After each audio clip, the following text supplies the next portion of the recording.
تصاویر تازه عروسی زهرا الهام و جمال مبارز در صفحات مجازی نشر شد. دلیل ازدواج زهرا الهام با جمال مبارز چی بوده است؟ خوشحالی زهرا الهام بعد از عروسیش و ترک دنیای موسیقی. اما چرا؟ زهرا الهام اکنون در کجا زندگی می کند و مصروف چی کار باری است؟ من در این ویدیو پیرامون حقایق همین ماجرا خواهم پرداخت. پس در ادامه با کانال دنیا اینفو باشید.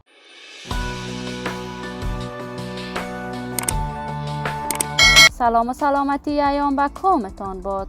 شما را خوش آمدید میگم به یکی دیگر از ویدیوهای جذاب کانال دنیا اینفو. برای دوست شدن با این کانال علامت سابسکرایب را فشار دهید تا از ویدیوهای دیگر کانال دنیا اینفو هم آگاه شوید.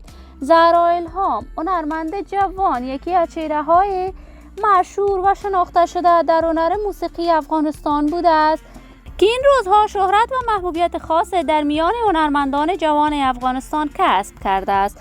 زهرا الهام بعد از اشتراک در برنامه ستاره افغان تلویزیون طلوع چنان خوب درخشید و اولین دختر خانمی بود که در این پروسه رقابتی مقام اول را از آن خود کرد. زهرا الهام بعد از تحولات رژیمی در افغانستان با خانواده‌اش افغانستان را به مقصد استرالیا ترک کرد. اکنون در استرالیا زندگی می کند و زندگی خوش و آرامی دارد. تصاویرش در صفحات مجازی نشر شده است که با جمال مبارز ازدواج کرده است.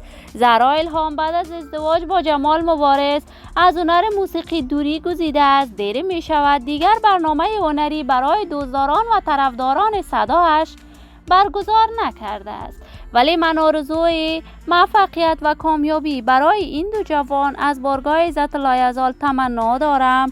جمال مبارز با فرزندانش در کشور استرالیا زندگی می کند.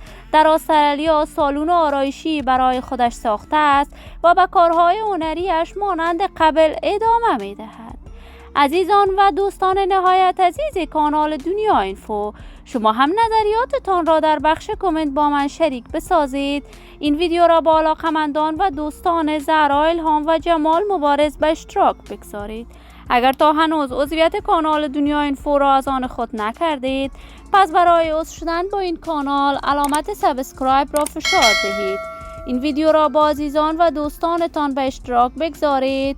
تا درودی دیگر تمام شما نازنینان را به لای منان سپرده موفق و کامیاب باشید.